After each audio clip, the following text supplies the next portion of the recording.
Hello and welcome to Practice Excellence Live. I'm your host, Richard Hattersley, and today is all about leadership.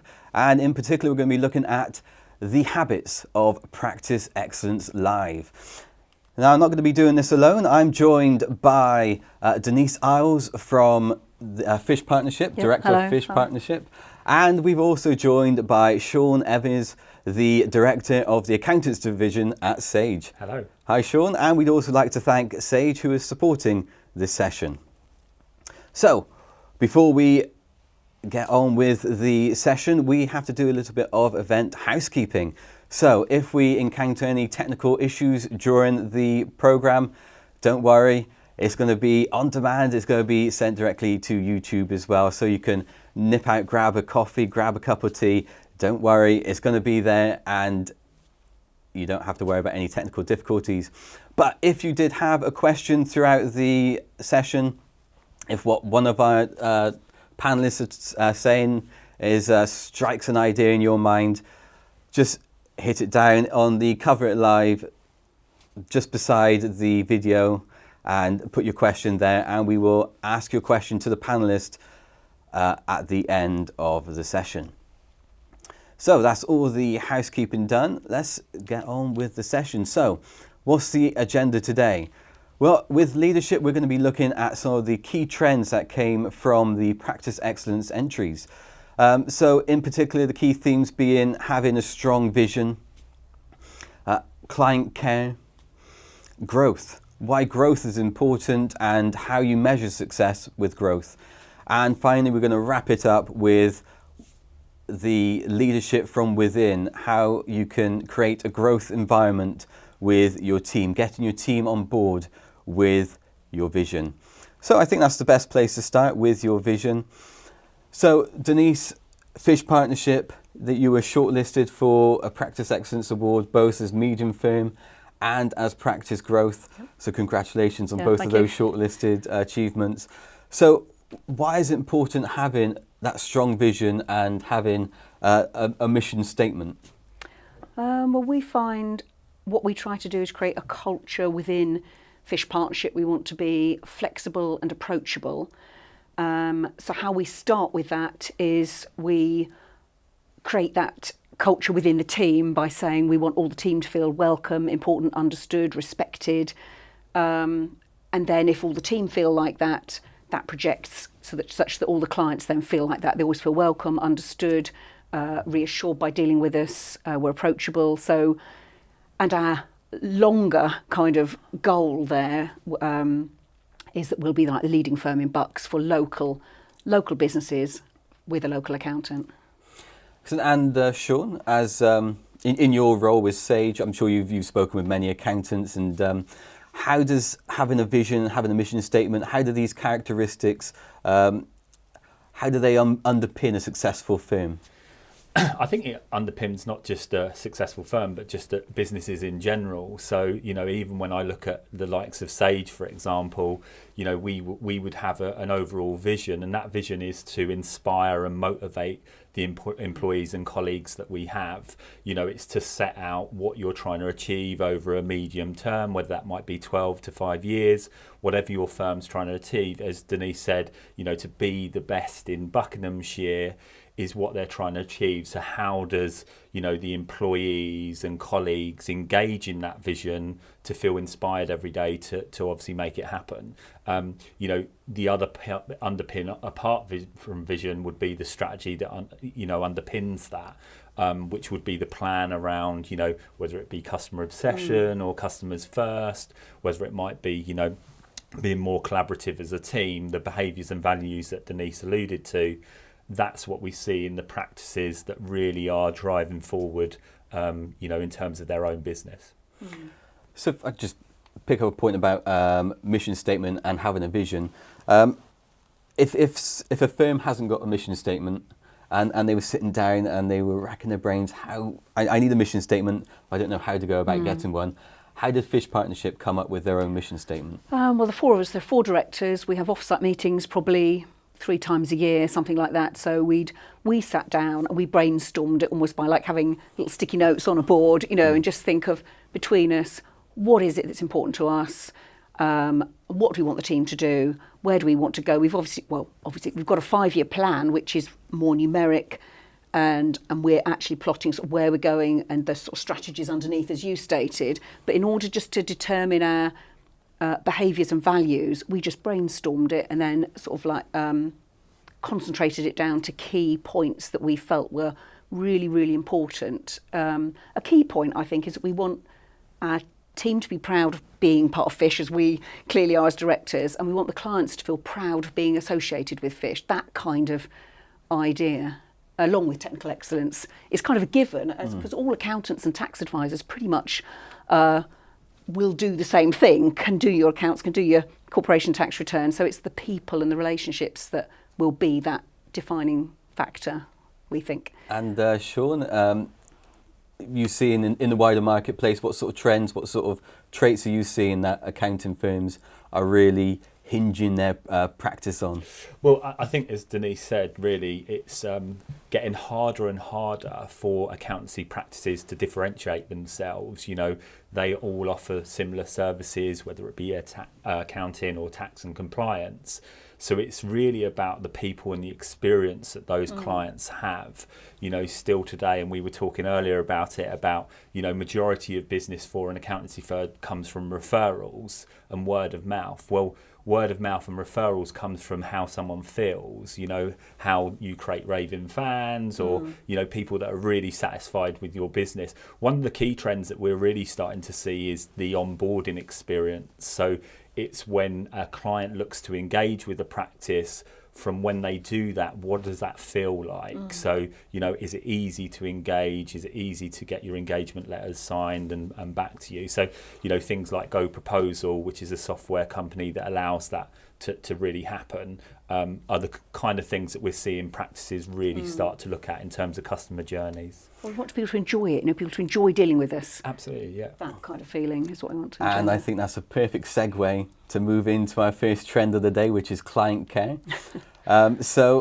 With Fish Partnership, you're a perfect example of some of the trends, what we're seeing, one in particular being client care. We're seeing a lot of firms do different things and really focus on their client and making sure that the client is satisfied with the service what they're getting. And with Fish Partnership in particular, you're sending out client surveys. Could you tell us a little bit about how that works? Yeah, okay. We do engage a marketing firm who arrange this for us, and what we do is we have one of our team. It's actually one of our admin reception team randomly selects. I think it's about 20 clients that we've recently billed.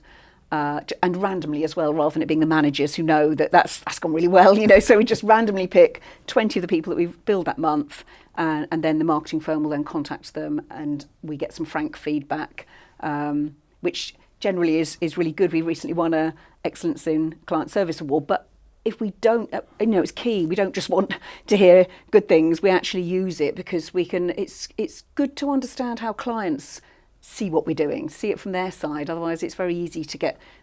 We're so used to what we're doing and see it from our side. It's really good to get feedback from the clients. And what we saw from the Practice Excellence results and entries is that NPS surveys is a really popular topic with a lot of firms this year.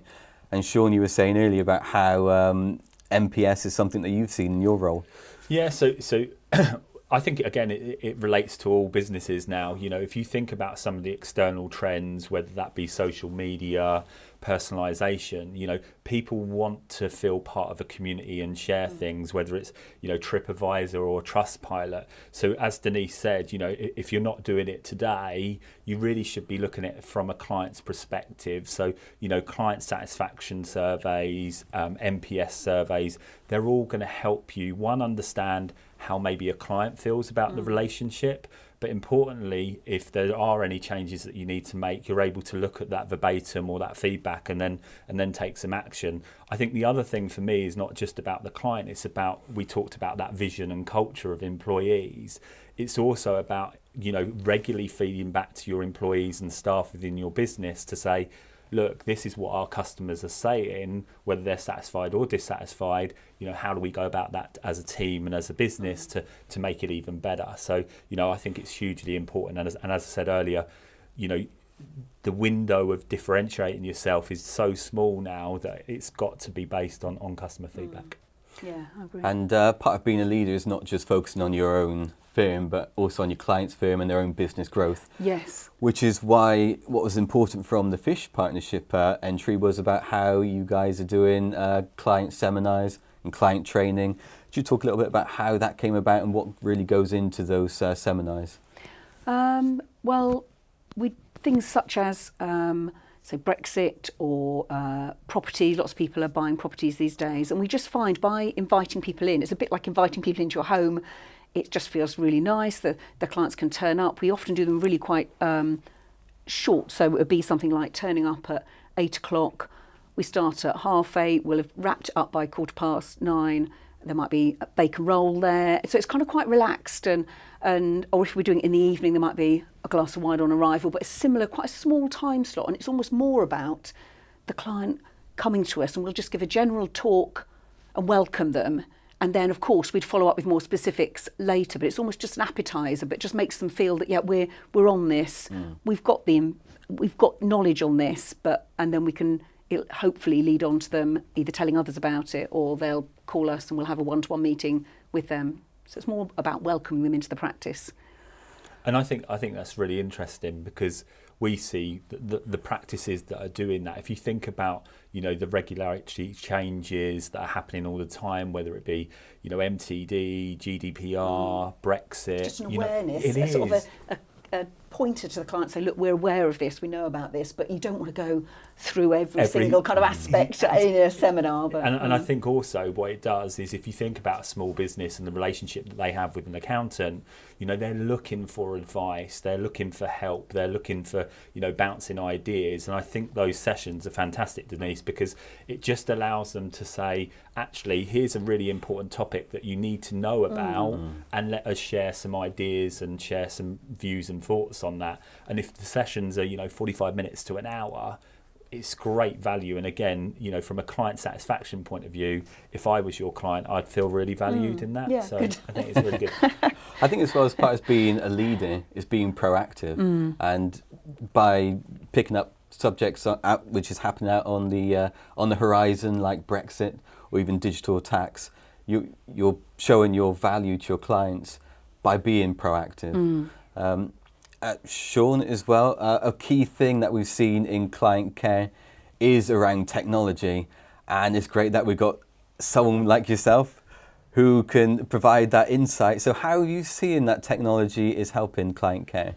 So I think, and Denise is probably better placed than I, but from a software point of view, getting someone onto cloud technology is just the start, really. It's how do you harness the power of the data to make better decisions within that business, have access to that data and insight, so that an accountant or a professional advisor is able to use it and and advise accordingly. That's the power of technology. From an accountant's point of view, it's about how do you save time and efficiencies through automation, like things like bank feeds and stuff like that.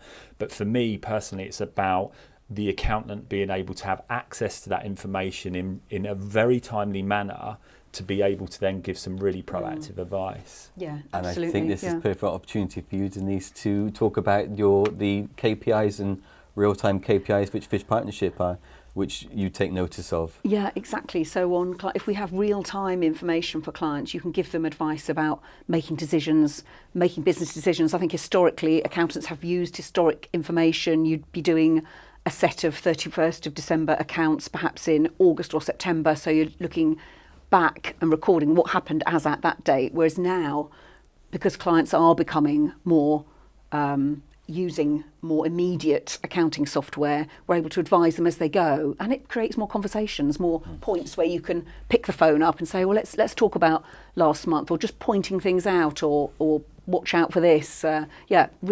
Extremely useful. And I think it's also, if you think about a small business success, you know, a lot of their success is going to depend on the advice they have. You know, in a recent survey that we did, you know, 90% of small businesses feel more confident when they're connected to an accountant. So, you know, if you're able to give the accountant the right data at the right time, that has hopefully got to help that business be more successful, whether it might be, you know, lending decisions, whether it might be, you know, changing pricing. You know, there's loads of things that an accountant can now have access to in real time, which, as you said, predominantly you would have done historically when you'd have got that at the end of a year. And I think that brings us to our next point, the next trend, which we saw within the Practice Excellence data, which was about growth and about expanding your services. And I guess a lot of what we were saying was you can lead into that. So with Fish Partnership, how have you sort of expanded your services and really perhaps zeroed in on a particular sector? Well, what we've done, there were 2 directors, we now have 4 of us, so I'm one of the newer directors, there's another chap as well. So there's now 4 of us who are doing this kind of, the leadership, can get out there, meet new clients, so that's one reason. And also the client care, because about 90% of our clients come to us through client referrals, so it's all going back to those behaviours and values, hopefully making people then refer us on to other clients, so that's giving us the growth. But then we are targeting specific areas where we're strong. We like local family-run companies. We like property owners, and now lots of people are moving into companies, putting some properties into companies. So high net wealth people doing that.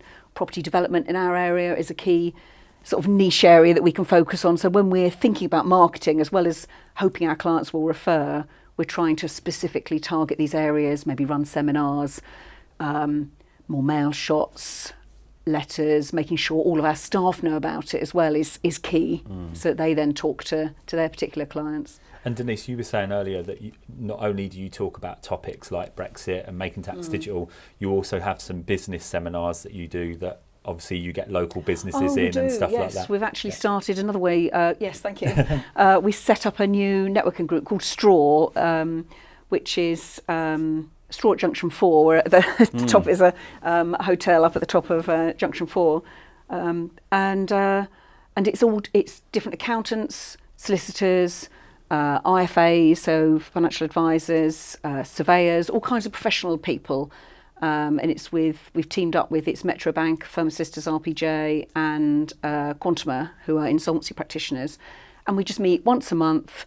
And even by doing that, we're kind of letting other local professionals know what we do and developing that nice rapport. You just get to know them; it's lovely, and then you can kind of cross refer as well, which makes we can then provide our clients sort of a fuller service by being able to recommend people we know. And I think that's really great, because also from a small business point of view, I think you instruct an accountant because you want access to their connections or their network. So being able to provide that also, you know, opens up a whole world of different services that you're able to add value to your clients to. Back again to showing your value and being that leadership within the whole community. Yes, that's right. So you might not know, you might not know the answers yourself, but you are well placed to be able to, and probably, you know, as a firm of accountants, I think some clients don't quite realise because you've got so many different businesses, you'll have had that practical experience before. It's not as if you're coming across something for the first time.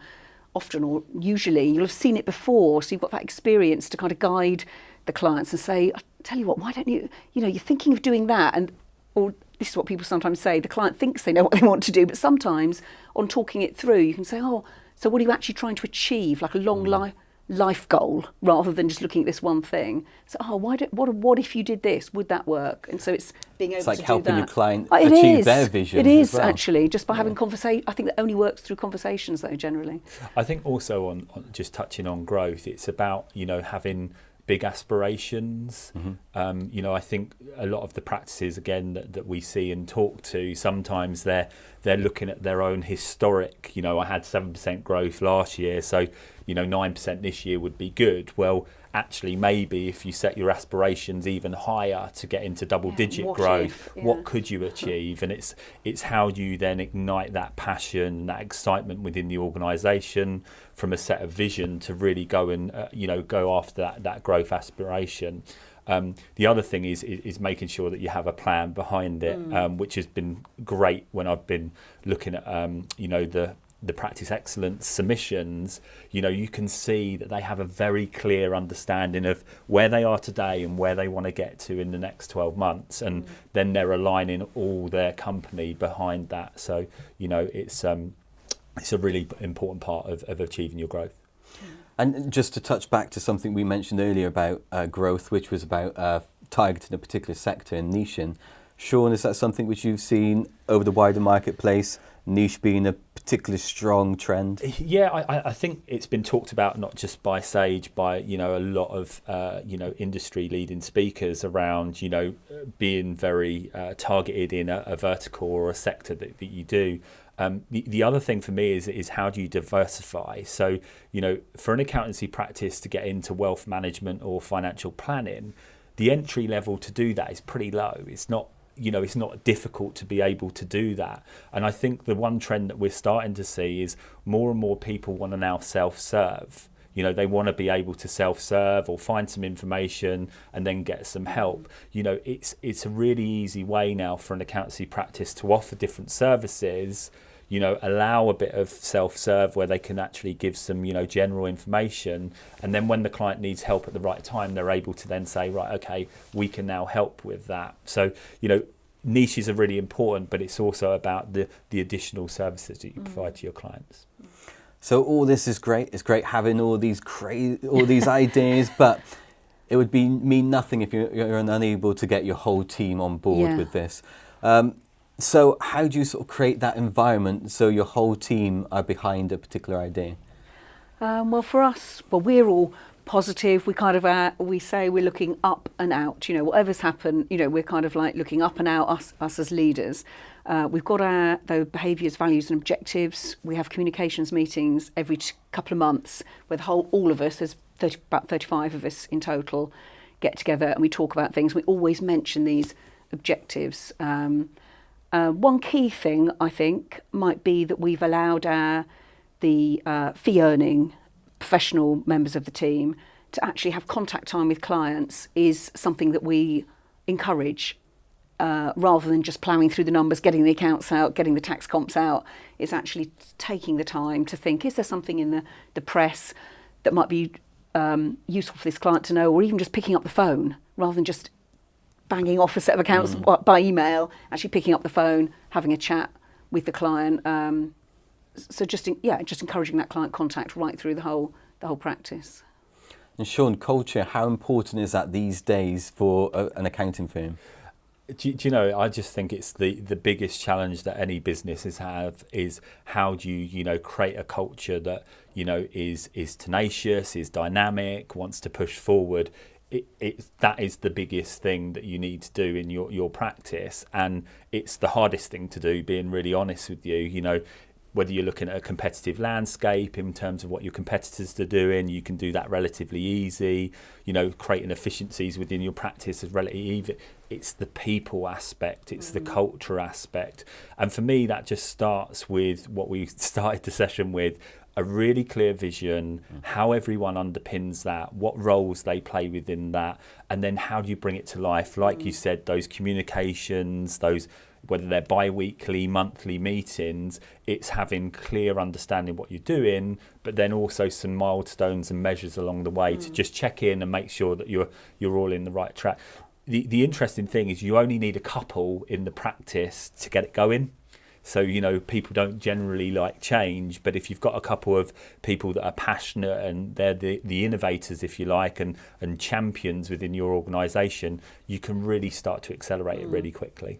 Would that be a start then? So if you've got, say, if you have, because there's a big difference between having a small firm and getting everyone behind an idea and everyone on board, comparing that to a medium-sized firm and getting everyone then on board behind a particular vision, how do you get everyone to be behind your mission statement? I think it's just, I would hope and I would think that if you can be firm and strong and positive enough as a leader, and I just think, and it's that, so it's all to do with the culture and getting the people on board. So it all starts with recruitment, because you can you can't really change an attitude, but you can train people up in skills generally. So it's just trying when we interview, we're trying to get what we call a fish person, kind of somebody that we think will fit in, and we're not always 100% right. But and then it's just, I think, just then maybe building on that and listening to the people. Or we have appraisals, it's kind of formal appraisals, but we keep it quite open, not too rigid, because we just want it to be a conversation. We want to try and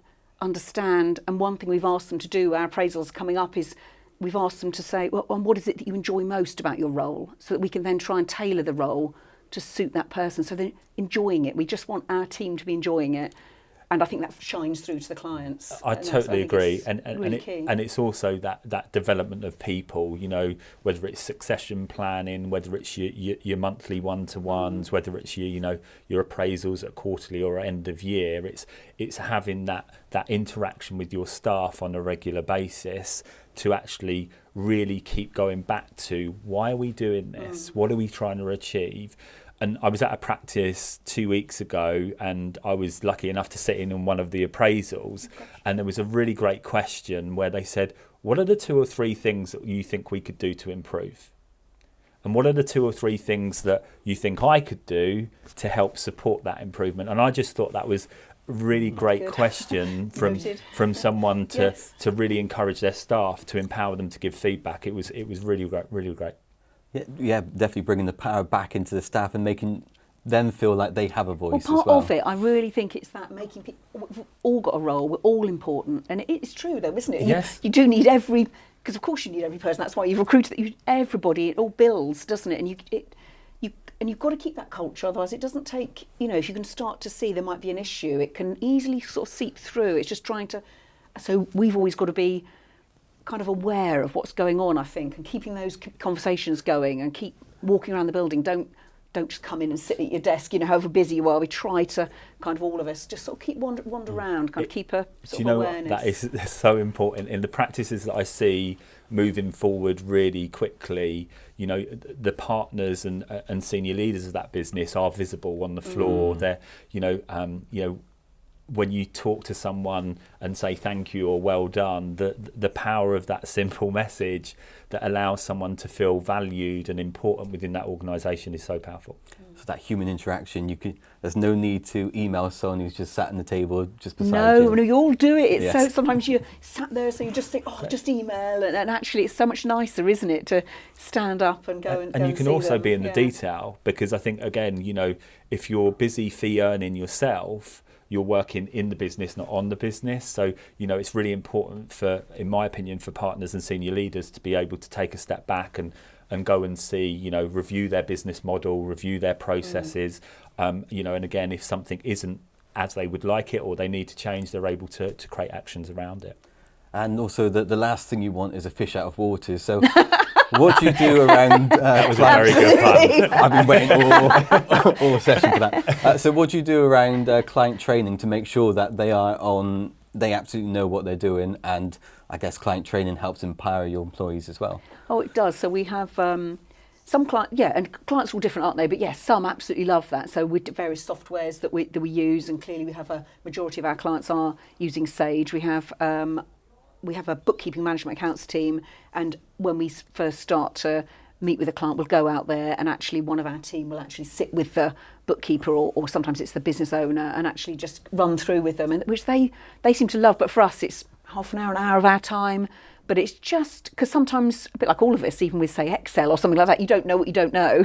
But, having someone going out and just help it. So that, I think it's that kind of client training. And I think from a software provider's point of view, it's how do we help practices, become competent? How do we help train your staff? So when they're delivering their sessions to their clients, they're very competent in the way to deliver those sessions. So, we're focused on that a lot around our education team to help and support, that training for your clients. And with your people in your firm, how do you react when there's people resistant to change, resistant to anything that you're doing in your firm?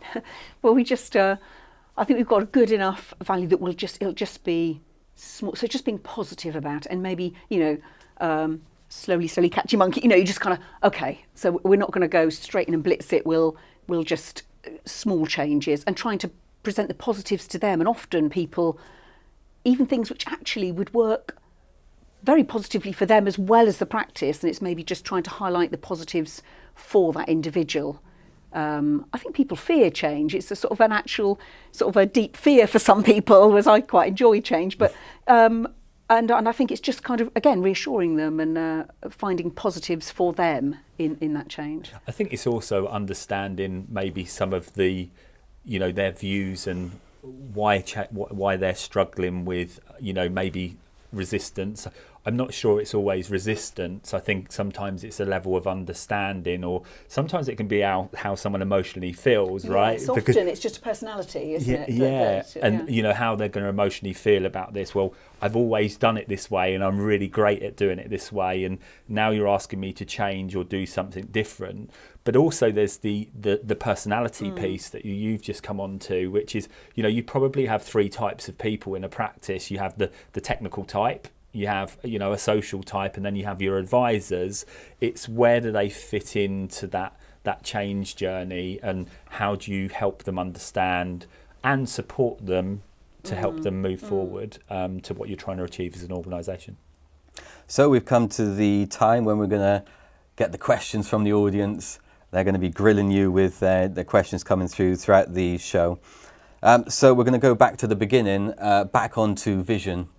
So Anil asks, short, medium or long-term vision, which is most important? I would say long-term, actually. I think if you don't know where you're going, you'll head off in the wrong direction with some short win, or follow a particular trend without. I think the long-term is absolutely key. So we're here at A, and identifying what A is actually. Look at where you are now. Try and identify what you want to be at B, and then you've somehow got to, in incremental steps, get there and make sure. And it's that monitoring it, as we were saying earlier. It's actually checking where you are on that journey. So yeah, long term, definitely. Yeah, and I would agree with that. I would say that a vision in generally is something that you set, that you aspire to over a long period of time. So generally visions won't change. What will change is potentially your strategy or your plans behind those, because as things advance you might change them, but your general vision tends to be over a longer period. But also remaining flexible. So you've got this long-term vision, but also I think flexibility is key, actually. I do think that in a practice. Would you sprinkle in short-term goals throughout? Oh yes, yeah. On the journey there, and also reviewing whether that long-term goal is still what you want it to be, because otherwise you can be a bit blinkered. Nope, I'm going there, and actually that's not going to be a good idea anymore, because new legislation's come in or the market's changed. Like once so you a quarter or something review, or much later. Probably about for us it's about 3 times a year, every 4 months or so we'd review that long-term goal. But we're probably every month we'd be actually checking to the sort of the stats and where we are on the journey to what long-term goal that we've set. But every 4 months we'll be checking that we're still heading in the right direction. Excellent. And don't forget, if you've got any more questions, please send them through. We've got the panel here for another 15 minutes or so we're going to be asking these questions. Next question from Jen G. So Jen asks, can Denise tell us about any software products she uses for onboarding? I know, Shawn, you mentioned one. Go Proposal. Yeah. Denise, anything that you use for onboarding? No, I mean we actually use Iris as our main software. So we use that for practice management, and we actually use the personal tax and accounts software for that as well. So by onboarding, that's not a phrase that I would normally use. So that's actually just bringing new clients into the practice. Well, we just use we have a system. We just have a forms which we then enter into our database for the client. We don't actually use a specific onboarding system, but we have a set of paperwork, like new client form, collect all the data, it's processed in, we send out engagement letters and all the tax authorities, but we don't actually have onboarding software. Okay. It seems like surveys was, the discussion about surveys was quite popular, and there's a few questions about surveys. So we might spend a little bit more time about how we actually go in about that. So David Thompson asks, what was it that Denise actually discovered when doing the surveys? Well, pleasingly, we marked it. the way our marketing firm reports to us is people score us on a score 1 to 5, 5 being excellent, no worries. So we generally get like 5s or 4s, but if we get anything that's not a 5, we will then find out. One thing that we do find, being perfectly honest, is sometimes we do have different departments. So we have tax department, accounts department, and sometimes we hear that one particular client, they feel that it's not as cohesive as they would like it to be, for instance. So then that's for us, the partner of that client, to find out what's happened, maybe make one point of contact for that particular client, whereas other clients like to speak to the different departments. So all clients are different. So it's quite, one fix doesn't fix it for all clients. It's actually just identifying, that client would prefer something different. So then it's great. You can actually use it as a positive, get on the blower to the client, sort something out, and actually I think when you do that, you end up with a better relationship with the client. And I think with the surveys that you can, whether you're using SurveyMonkey or different ways of doing your surveys, you can actually change the questions. So depending on what you're trying to achieve, you can actually change the questions. So, if you wanted to talk about, is communication regular enough? You can get that graded on a 1 to 5 basis. So depending on what insight that you want to lean can depend on how the questions happen. What I would say is there's probably 2 types of customer satisfaction. There's the satisfaction in terms of the interaction that they have with someone on a day-to-day basis, but then NPS tends to be more about how they feel about the company in general. So, you have a transactional customer satisfaction, and then you have a bit of a how likely are they to recommend you. Yes, we do that. We have it. It's like about 10 questions, and that is the final one, is that how likely are you to recommend. And what sort of came from this? What was the results, and how did you act on any of these surveys? Did it make you get in contact with clients more or less from these surveys? One question is, would they give a testimonial, which we find is useful, because then we can contact them and then we can get testimonial feedback about their service, which we can then use in our other marketing, either on the website or any other marketing paperwork that we issue. But I think really what we use it for is it's kind of positive affirmation that maybe we're doing the right thing, and maybe you're right, it is useful to maybe change those questions up occasionally. I think we have had the same questions for a while, but it's actually being able to do something when things aren't as good as we'd like. I think that's what's so useful about it. I think the other thing that we learn, because obviously Sage does customer satisfaction surveys as well, is we have what we call a closed loop process. So if someone is going to take the time to actually submit some feedback or give us some insight, we actually take the time to actually close the loop. So as Denise said, we would actually get on the phone to that customer, especially with dissatisfied customers or people that are not, currently your raving fans. We would actually try and understand a bit more about where has it gone wrong. And what we actually find, to your point, is you actually, just by taking that time to go back to those clients, one, it shows that someone's actually read their survey and their submission back, but also it shows the value that their voice has within the organisation. So I think it's really important that once you do these surveys, it's also important to have a closed loop process where you actually go back to the doing something about Correct, it. yeah. And with the results from this, the data, do you measure the success? Do you have the partners go around and discuss what's the feedback and respond from that? Yeah, we do. So good and bad, and which is the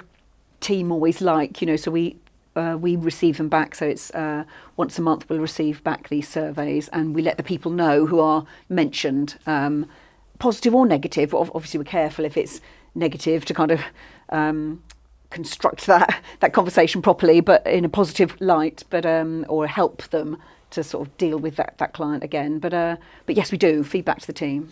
So. And I think, again, elaborating on that, it's really important to have a check-in, because we do them every month, and we review them every quarter, where we'll say, what are the 2 or 3 biggest pain points that maybe come out, and then what are the actions that we're going to take in the next 90 days or 180 days that might help solve some of those, especially if you've got a repeating thing that's coming up.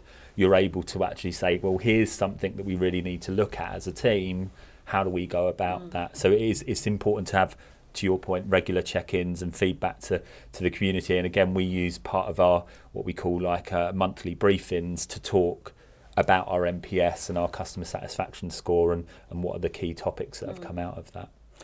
This is something I think we sort of touched on this, but we'll just go through this question. And Denise, how do the Fish Partnership react when you get the negative feedback, and what steps you go through to rectify? You mentioned calling up. It would be different per client, because different clients like different. Some people, a phone call wouldn't work for some people. They'd rather it was addressed in a slightly different way, or you might arrange a meeting, or often if it was something, you might set up a partner meeting. If that's one of my clients, or any of the partners might think, right, okay, let's try and organise a meeting. We've got something coming up, or you'd something positive that you could go out there and talk about, or say, look, I'm in your area next Thursday. Could I just pop in and talk through something, or you can have a pre-year-end meeting, a post-year-end meeting, the tax year-end's coming up. There are often lots of points at which a meeting might be useful to talk through it, or it might just be something very simple. If it really is a specific something, some clients that wouldn't suit at all. They wouldn't want to spend the time chatting. They'd rather you just talk to them on the phone or an email, but it would be immediate. We'd want to deal with it immediately. How important, a question for both of you, how important is face-to-face client meetings these days? Very. It's surprising. I mean, it depends on the client, but lots of clients still do like face-to-face meetings. I would totally agree. I think it does depend on the client, as Denise said, but there's still a very big need to meet people face-to-face, and again, it shows the value of that interaction, the value that customer has with your organisation. So, yeah, I would agree. It's very. What I would say about coming back to your previous point about the dissatisfied, or when you get a negative response, what I would encourage any business, not just accountancy practices, is embrace it as an opportunity to learn and hear.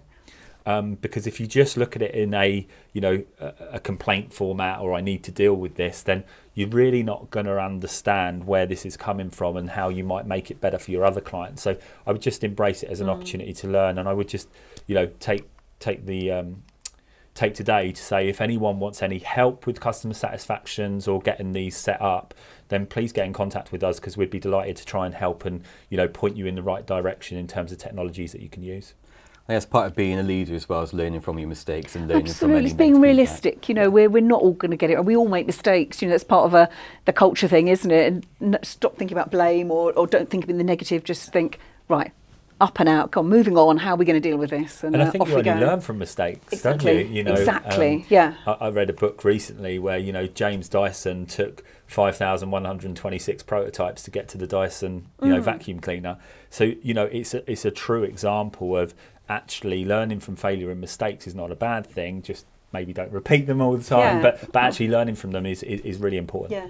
Absolutely. I'm afraid we're coming up to the end of our session. It's gone by really quickly. Yes. It has. Before we finish, any sort of key takeaways for someone who's just watched the session? What would be the thing that they can do tomorrow to really plant their flag as being a leader? What would be the one thing you take away and do? I think it's trying to get the team to enjoy what they're doing, however that might work for your particular team, and then that will shine through to the clients. So focus on getting the team. Yeah, I think so. And would any training be behind that? Or yes, indeed. If there was anything that we let our team almost lead where they want to go, but yeah, train them up so they're efficient, happy. Off they go. Excellent. Shawn? Achieve that long-term goal. I think my advice would be that in order for people to change or follow you sometimes have to change yourself, and you have to lead from the front on that. So for me, it's about being passionate. So it's about being able to inspire people to follow you on that journey. So if there was one thing, it would be have a look at what you're doing today, and is there something that you might be able to do different tomorrow. So that goes then back to back to where we began, back to that vision, back to that having that long-term goal and knowing the direction you're going. Excellent. Well, thanks both of you for joining us today. That's okay. Great session, great stuff. But we've got a second session later on this afternoon where both Shawn and Denise will be joining us to talk about how you can get many of these ideas, what we just discussed today, how you can get them stuck into your practice and how you can actually implement a lot of these ideas. So make sure you check those out later on today. All that's left to say is thanks to Denise, thanks to Shawn, and thanks for tuning in, and see you next time.